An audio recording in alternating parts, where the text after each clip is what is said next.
All right, welcome everyone. I know there's some folks that are getting on. This is Jason here at APC, and we will be getting started here momentarily.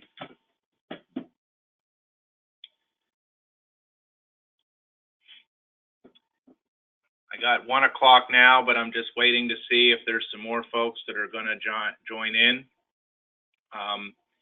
Just a couple quick housekeeping things here. I have both Ross and Ryan with me here in the APC office.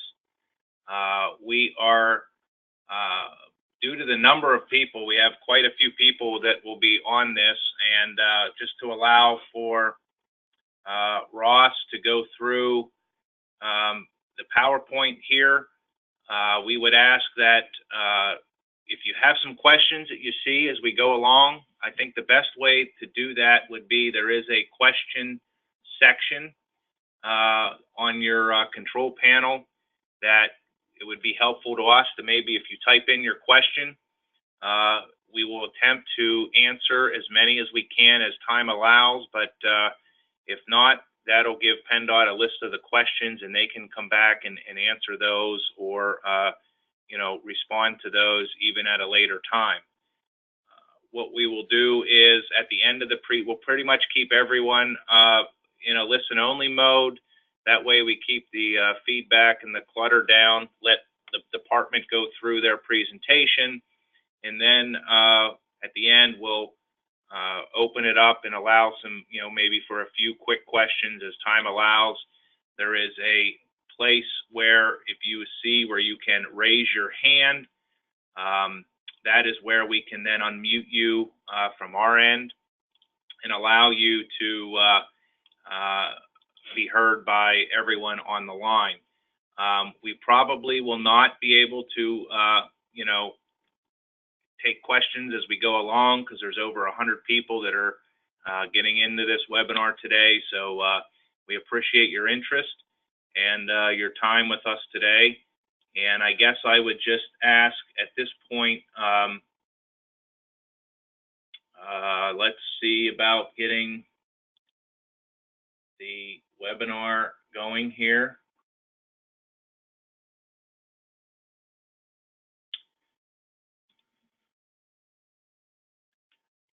Want to make sure that everyone can, hold on 1 second here, just need to,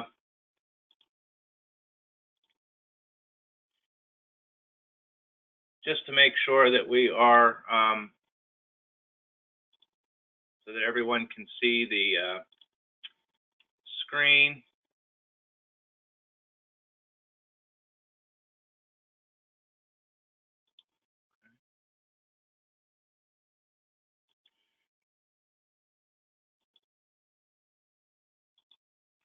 Okay, we are going to be, there's what we wanted to see. So can everyone at this point in time see the screen at this time? Everyone can see a main screen. If not, I would just say raise your hand real quick here.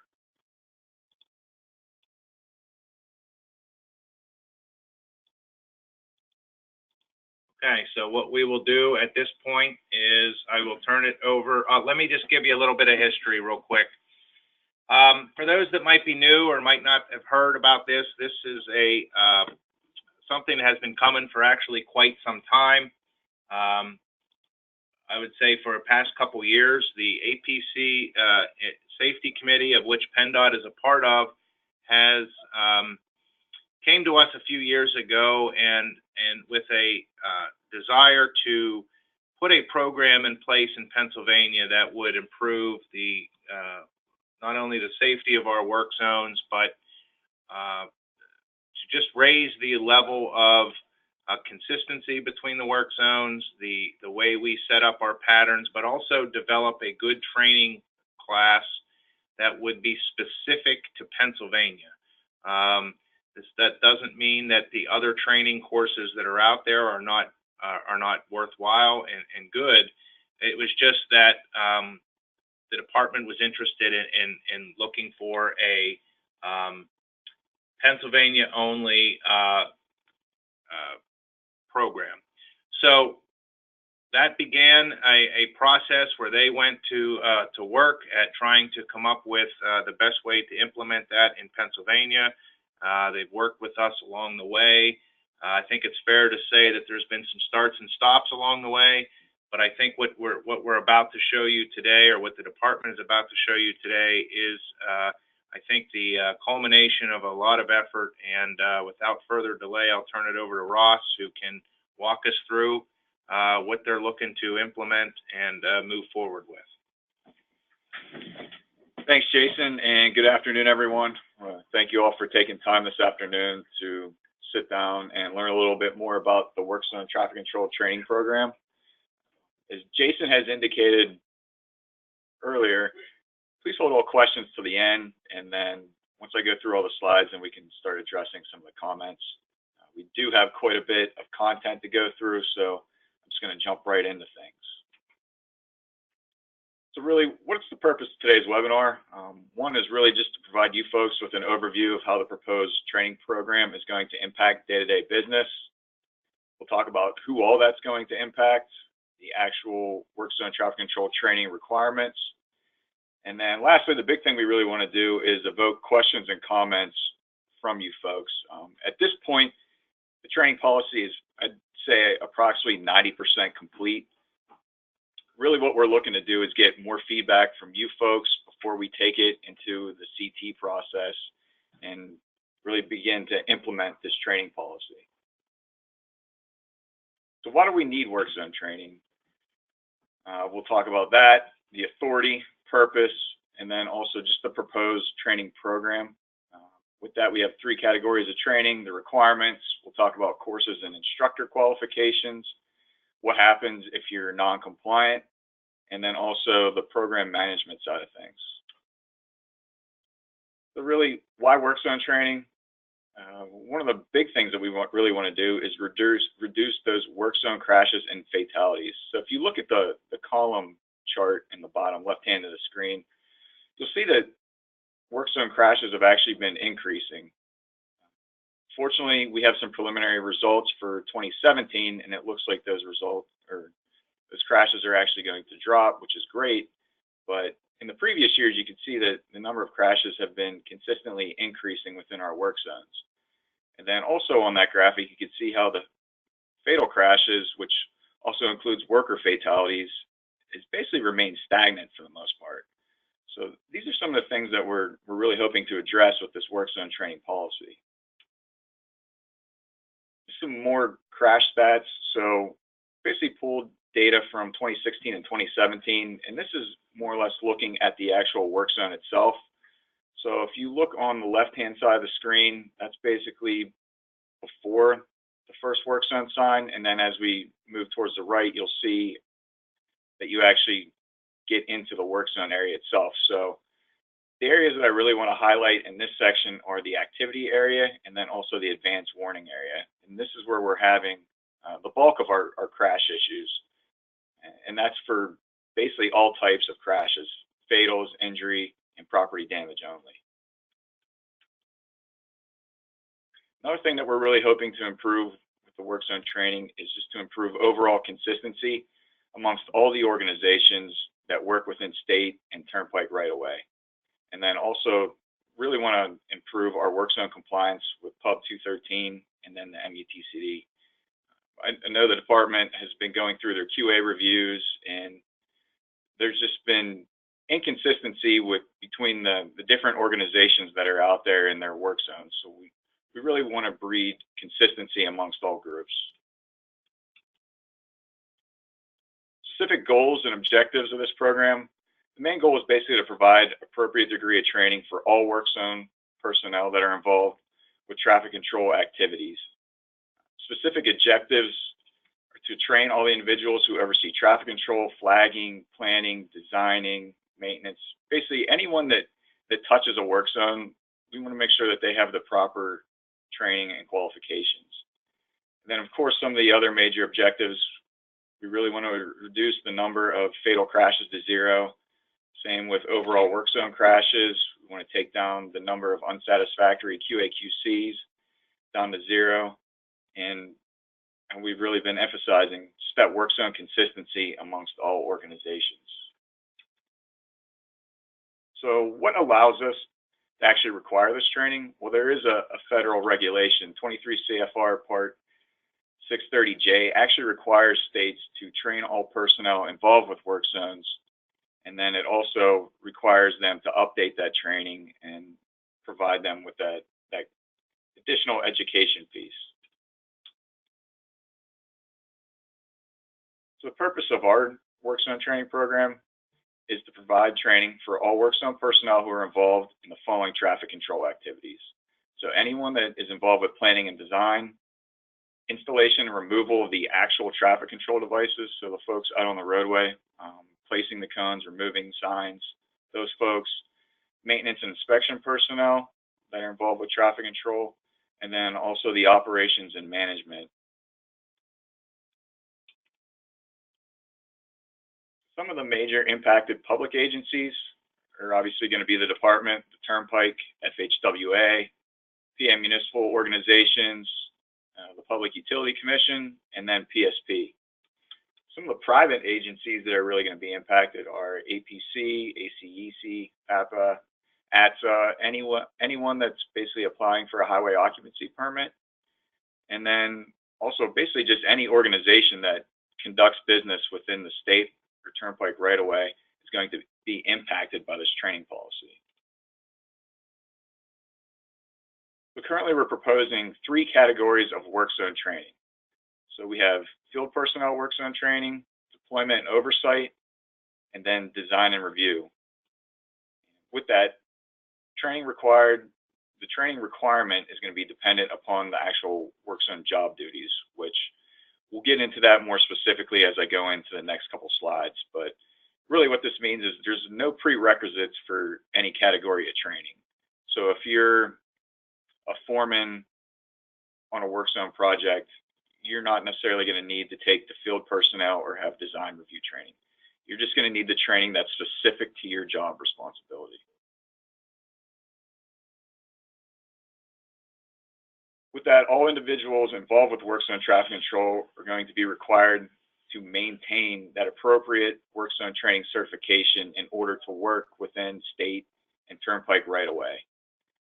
Really, the only folks that this won't necessarily apply to are law enforcement and emergency first responders, but we are going to encourage them to take that training.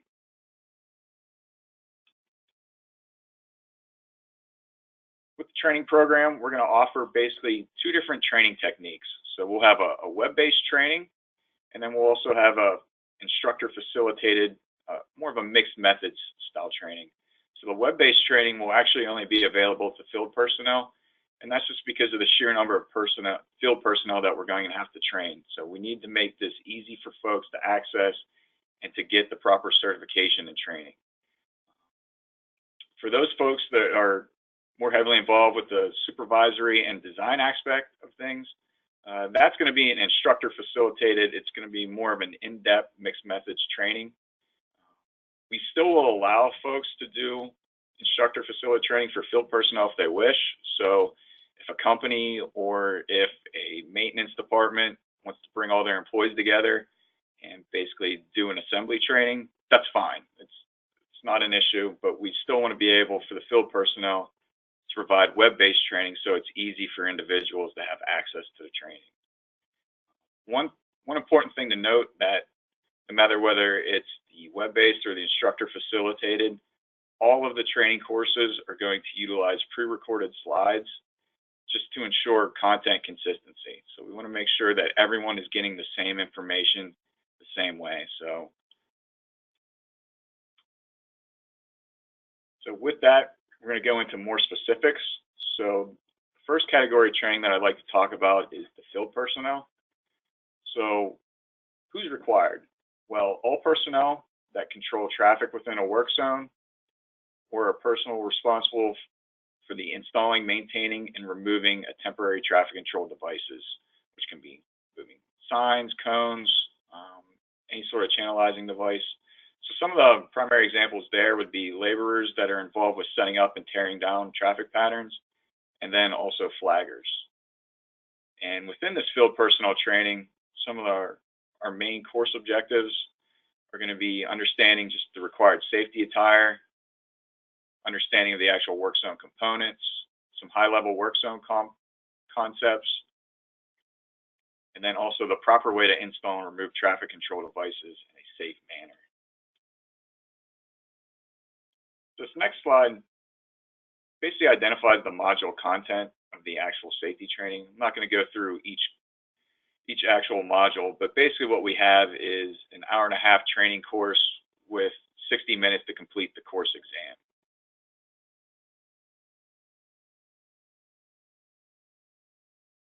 So with the field personnel training requirements, like I indicated before, there'll be two different training techniques that you could take. You could have the web-based individual, or you could do the mixed methods assembly training.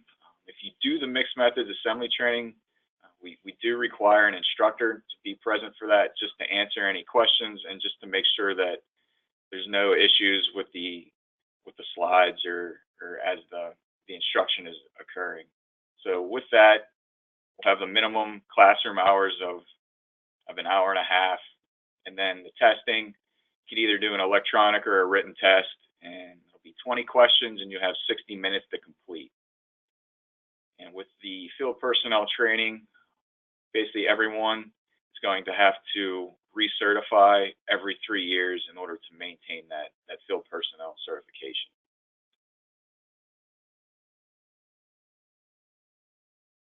The field personnel implementation, we're anticipating online assembly trainings will be available in the early portion of this fall, and then we hope that it will more or less supplement the current flagger training. The department is in the process, or will be in the process, of updating its flagger training, which will eventually incorporate all of the modules and content from the field personnel training. Any new PennDOT employee that's involved with temporary traffic control will be required to take this training, and the PennDOT maintenance divisions are going to begin conducting assembly trainings this fall and winter. And really, we hope that field personnel training should be enough time to get everyone trained before our March 1st, 2020 deadline. At that point, we're going to start enforcing the training policy. So the next level of category training would be the deployment oversight. And for this, basically the required personnel are supervisory, any decision makers, inspectors, anyone that does work zone QA/QC. Basically what it comes down to is anyone that's in charge of a work zone traffic control setup or determining what the PATA should be is going to be required to take this training. So just some of the examples: project managers, foremen, superintendents, engineers in charge, inspectors. Those are the type of folks that are going to need this training. Course objectives, here we'll have an understanding of the human factors, the relevant manuals and guidebooks. We want to make sure everyone has an appropriate understanding of Pub 213 PATAs. And also, what happens if you actually have to modify a PATA for field conditions. We want to make sure people are aware of some of the common situations and just how they would address that. And then also understanding the inspection and the documentation requirements. So this slide highlights basically the module content. As before, I'm not going to go down through each of these, but I think some of the key things here is this is going to be separated over 2 days. We anticipate consecutive days for the training, and it'll be approximately 6 hours each day. And we will incorporate Turnpike manuals, references, and then just also some of their design standards. So there will be some modules that automatically incorporate that. If it's obviously just a Turnpike maintenance or a PennDOT maintenance division, we can remove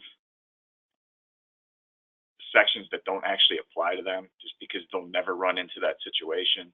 So we can actually shorten the training a little bit on those days for those specific agencies. Basically with that, you have more or less 12 hours or 11 hours of classroom instruction and then 60 minutes for an exam.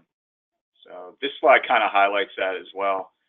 So with the deployment oversight training, that has to be mixed methods. Instructor is required. So with that, we'll have basically 8 hours total of classroom instruction, and then we'll have 3 hours of practical. So the practical means we're going to have hands-on exercises, maybe potentially even have an example field set up to where you can go out and lay out a traffic control pattern. And with that, the testing will be either electronic or written. We'll have 40 questions, and you'll have approximately 60 minutes to complete that. And similar to the field personnel training, we're going to require this every 3 years in order to maintain your deployment oversight training certification.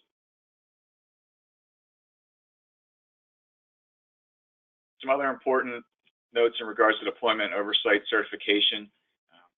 Really, we want to make sure that a certified individual is on site, especially during the installation and removal or any kind of modification of the traffic control pattern or devices. Really, the program's intention is to provide at least one individual with that deployment oversight training in the work zone at all times. But we understand, especially on the department side of things, there are some foremen or supervisors that are responsible for multiple work zones. So we don't necessarily want to hinder them.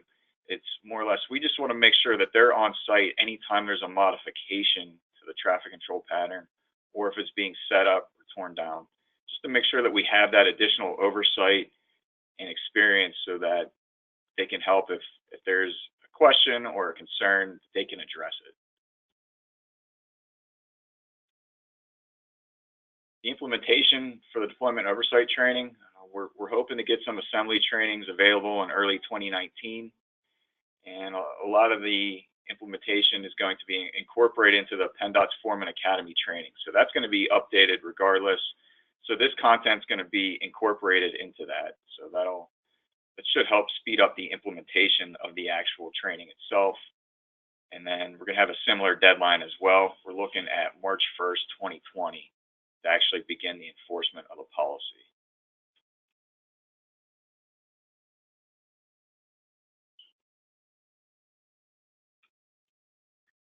So design and review training requirements, that's our final category of training. More or less all the personnel with responsibility for design, which includes modifications to PATAs. So for instance, if you're a utility company and you typically reference PATAs, but for some reason you start to actually get into modifications, then you're going to be required to take this training. So anytime there's basically a new design element or a new twist to a PATA, you're going to need to have this design and review training in order to actually specify that. And some of the other folks as well would be the work zone traffic control staff for both the department and the turnpike. So just some examples: design engineers, contractors, utility companies, permittees, and then obviously the PennDOT and turnpike folks. So some of the course objectives here: understanding of relevant design manuals, guidebooks, and pubs, work zone components and devices, really work zone mobility analysis and TMPs.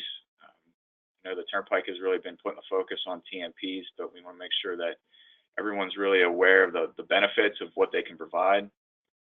Design considerations and detours, preferred traffic control plan presentation and specifications, and then also just a general understanding of specific conditions like nighttime conditions, if you're in an urban setting, what to do with pedestrian and bicyclists. They're going to be, there's potential for them to be in the work zone. Some of the module content here, very similar to deployment and oversight.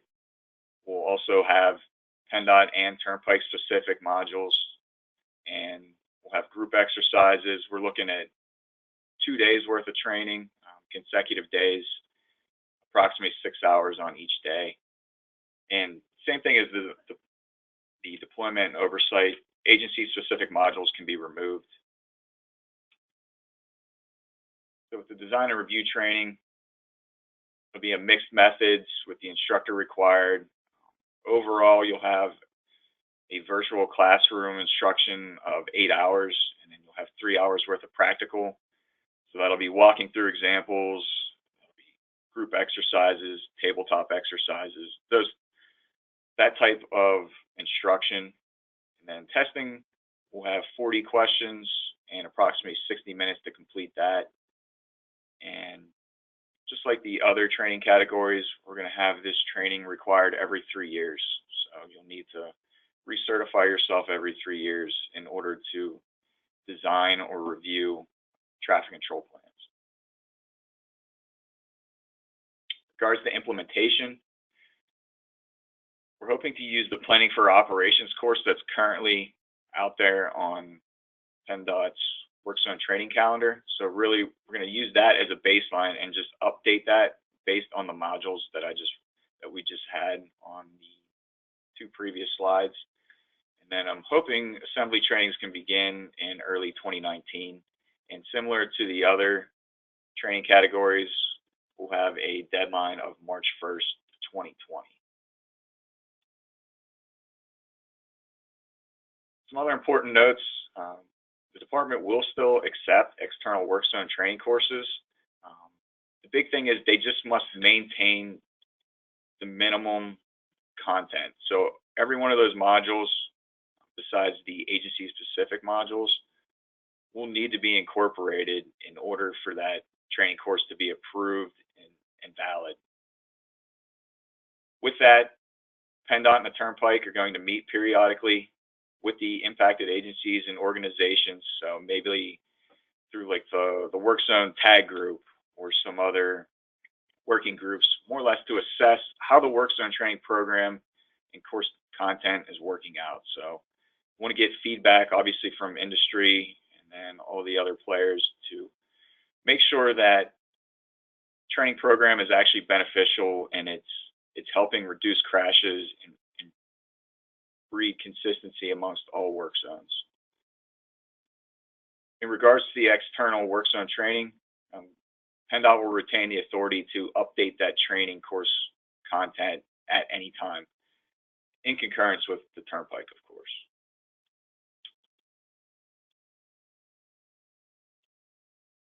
Some other issues that we're going to address is obviously for those folks that are taking the training, if they would happen to receive a failing score, so a 79% or less, what can they do? So we'll have a makeup test that you can take within 48 hours.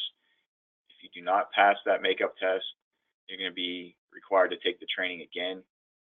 Training certifications will be documented and tracked within the Work Zone Training Program database, and that's going to be developed and monitored by a program administrator.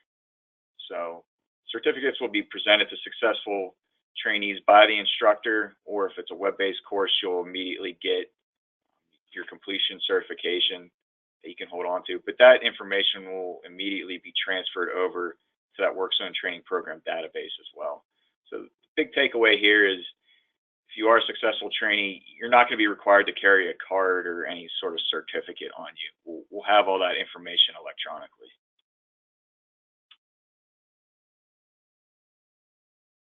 So for folks that are interested in actually becoming a certified instructor and delivering some of these courses, below in the table we have some instructor requirements.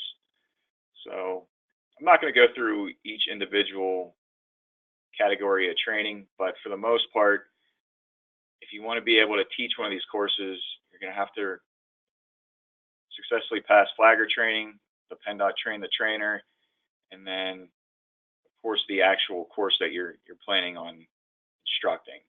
And then the other big thing that you'll need to document is basically your years of experience. So we're looking for the field personnel and deployment and oversight, you need to have at least 2 years of in the field experience.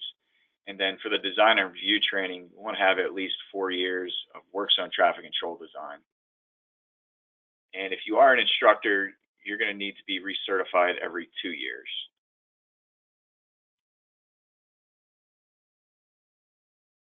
Some of the other, I would say probably big ticket items would be non-compliance with work zone training.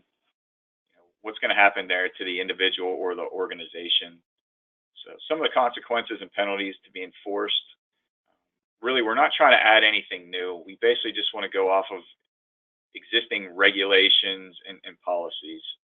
So for that, we basically have 2 main categories. We have the the PennDOT and Turnpike maintenance and work zone staff, and then we have the non-PennDOT and Turnpike organizations. So the first one we're going to address is PennDOT and Turnpike personnel that are not following the proper protocols within the work zone training policy. So individuals who fail to meet work zone safety performance or training policy requirements are basically going to be subject to human resources and just the existing protocols within those organizations. So PennDOT and Turnpike both have procedures and processes in place that they're basically going to utilize when it comes to enforcing this policy. And then that incident will also be documented in the work zone training program database as well, so that the managers and administrators of the program can continue to monitor if there are certain problems with particular individuals or groups. So for the non-PennDOT and Turnpike individuals in those organizations, when it comes to consequences, basically just going to follow everything out of Publication 408. So if you go into Section 105, the Control of Work, and then the Section 108.05, Competence of Workers, basically those are the requirements and the consequences that are going to be enforced if you're not in compliance with this policy.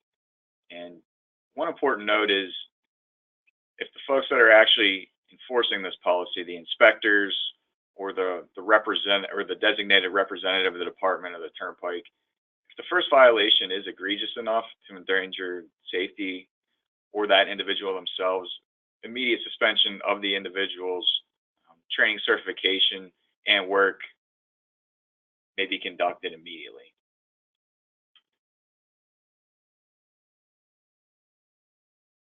So who's actually going to enforce this? Just kind of touched on that. Basically, the engineer in charge, inspector, or just any designated representative of the department or Turnpike will be responsible for enforcing this policy. Those individuals will also be responsible for documenting the incident in their file, and then also uploading that information to the work zone training program database, so that we can obviously track individuals or organizations where there continues to be a routine issue.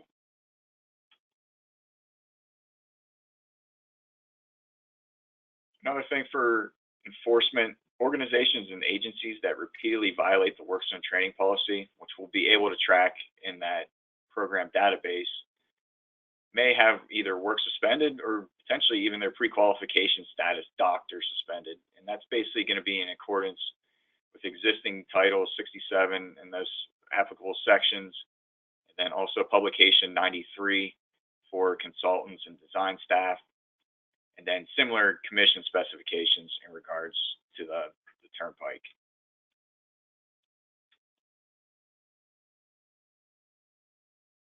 So with this program, it's obviously going to be a heavy lift for the department to manage all this. So with that, they're anticipating basically bringing on a program administrator to assist with all this.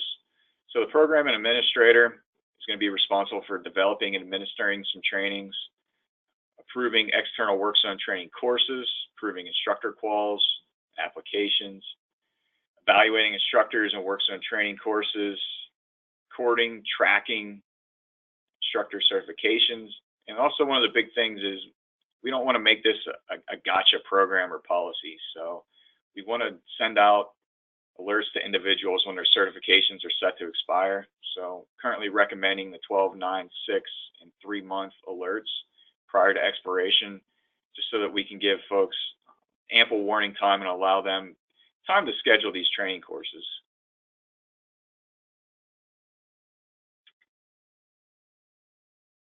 So what are our next steps?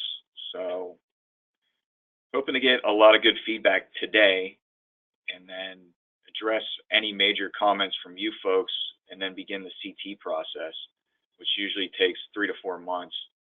So after that, well, I should say in concurrence with that, we'll begin developing the RFP for the work zone training.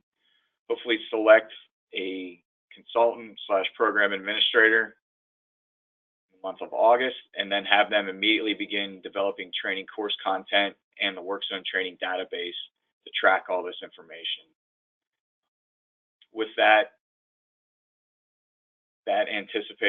consultant that's selected will more or less be the initial wave of instructors until we can get more folks through the initial training process to where they could apply to be an instructor. So they'll take on the initial role doing all the instruction, and then we'll have hopefully a full year to actually implement and administer the trainings before we actually begin enforcement of the training policy, which is March 2020. So with that, I'd like to open the floor up to questions at this time. All right, the way we'll do this is hopefully if anyone typed in any questions, you know, that'll help in terms of us being able to go back and see this. And then we will then allow you to, if you raise your hand on your dashboard there, we can unmute you and allow you to ask any quick questions at this point. I do want to ask one question though, for my own view. Is you had mentioned, Ross, about external training providers. Are they going to be allowed again? Provided, I think I heard you say that they were going to be allowed again, provided that they include the content that, you know, so the content that the PennDOT modules would have to be included by them. Is that correct? Correct. Okay. So basically, they can add any additional content that they want, but they just have to have basically the minimum content that's required in this training policy. So whatever modules that we have highlighted, those need to be incorporated with their training.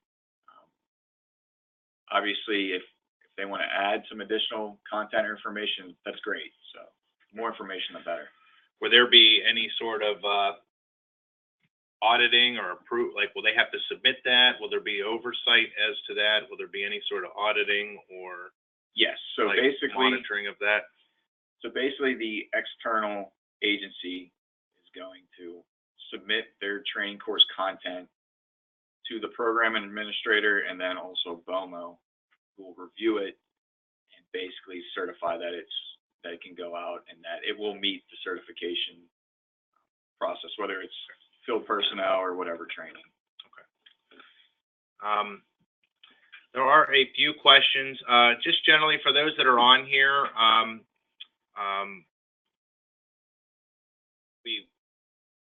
We'll report back to you all. I would assume that, you know, we can PDF this and provide it for a copy to you all. We'll post that on the APC site. I know some other folks might not have gotten in today, and we are recording this as well, so we can, you know, put up the audio file as well if you want to hear what the department presented as they walked through it.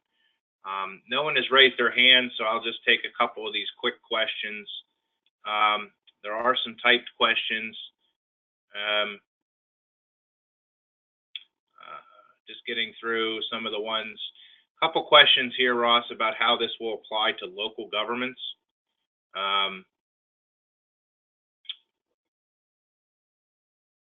Well, you know, in terms of, you know, local government owners, projects that are owned by or done by municipal governments? I think the department's approach on this is going to be, if they're doing any sort of work on the department's right away or the turnpike's right away, then yes, this policy will be enforceable. Otherwise, if they're just working on their own network, obviously the policy is encouraged for locals to take, but I don't think the department's going to require them to take it.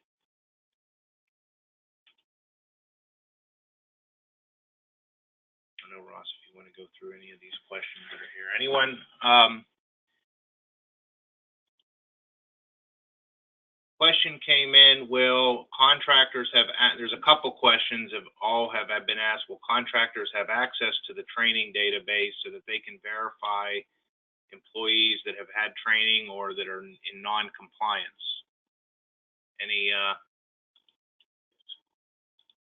Yeah, we're going to have that training available, or the database available to industry and or anybody externally to view who's been certified through this training program.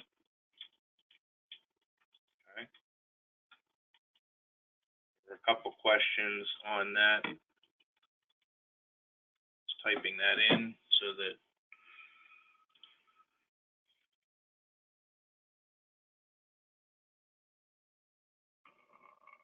any other questions that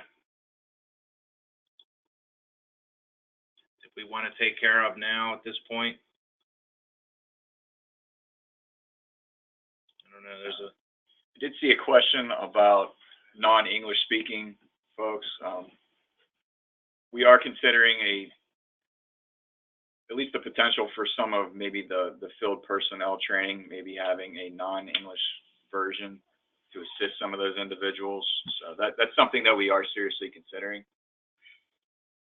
Couple questions here, Ross. Also, I know we're jumping around, but how soon will the Trainthetrainer, I think you had mentioned that you're looking to, in that timeline in 2019, to use that as a way to get people trained so that they can,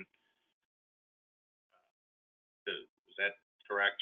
Correct. So ideally what we'd really like to do, if we can get the CT process moving and the RFP, get a consultant on board, we'd really like to try and promote some of this actually at the APC conference and maybe even offer just a training workshop as well. Yes. Just to really kind of get the ball rolling. But yes, we hope to have everything, at least for the field personnel, out early in the fall, and then we'd have obviously all of 2019 as well to get folks trained. So, and we understand that it's not ideal to train everyone at the exact same time, because then you're going to have that repeat cycle where every 3 years you're going to have that same huge wave.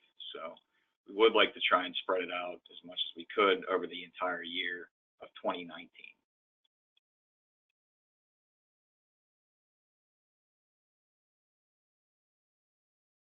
I think that's a lot of questions. Oh, there's a question here about those that may have attended in past previous Trainthetrainer courses, or I think I alluded to that as we've had a lot of start and stops in this process that have got us here today. Will they be somehow grandfathered, or will they need to retake any of this stuff as it rolls out forward? For those that did take one of the previous courses that we offered through this program, you will need to retake the course, basically because we are in the process right now of updating our publication 213. So we do have some new policies that are going to be in place and that are currently in place that would be important for that individual to sit through again. But for those that paid for the course to take it before, we will be offering, probably, I assume, a free opportunity to sit through the new course, where it would be free of charge.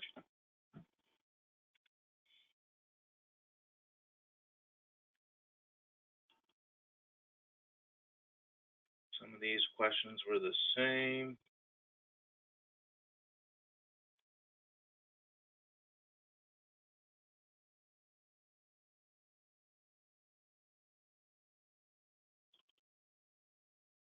Looks like some question. One of the questions about just asking for the design and review training. Does the PE that is signing and sealing the plans still need to do this, or do all the staff that's working on the plan need to have it as well, or just the one that stamps it? We still have some internal discussion going on back and forth on this one, which it is a great question. I think at this time, basically the individual that's going to be required to have the training is going to be the individual signing and sealing the plans. We obviously encourage any staff that's going to be working on a work zone traffic control plan to have the design and review training. But at this point, that will be very difficult to track and to monitor. So at this point, we'll probably just have it, basically the individual that is signing and sealing the traffic control plans to have the certification.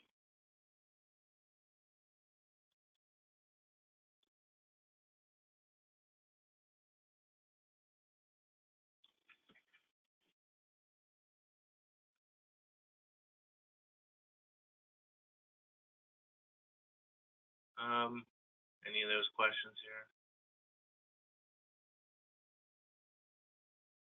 I think some questions about the timeline, about you know, what's going to be required this year. I think that most of the early part of this year will be the CT process, and then moving toward getting that administrator on board. Then in an effort to begin some level of training, if I'm correct, in the fall, with a target of, and this is one thing that the safety committee, you know, we encouraged them that whenever this becomes implemented, we heard from you all that we would like the department to give at least 12 months for the industry to get trained. The reason being is obviously to allow for you know, seasonal employees, or to recognize that, you know, at the time this hits, you either have employees active on jobs and it's difficult to pull them off, et cetera, et cetera. So we encouraged the department to, whenever they launch this, to give a good amount of time for the industry to be able to react and respond and get trained.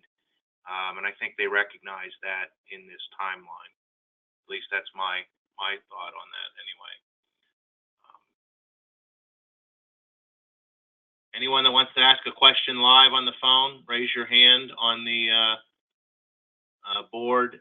Like I said, there's a lot of questions on here. We'll give these to the department. We'll have them go through them, and maybe they want to you know, factor any of these in. When we hang up here, I'll leave it open for a little bit. That way, if you want to type in a question that you know, for feedback to the department, I think they would find it useful and helpful if you typed in things that they should consider, questions, comments, etc. I'll leave it open for a little bit so that you can do that. Otherwise, if nobody wants to ask anything live, I think we're at a point where we can conclude for the day. Again, we will post this up on the APC site within the next day or so. And again, if you have any questions, by all means, type them in here, or if you want to email me, I can get them to the department too, and hopefully we'll be able to provide more to you as we go along. Anything else you guys want to say? All right, thank you all. Appreciate it. And again, I won't close this, but we'll go offline. Type in your questions if you have them. Thank you for joining us today.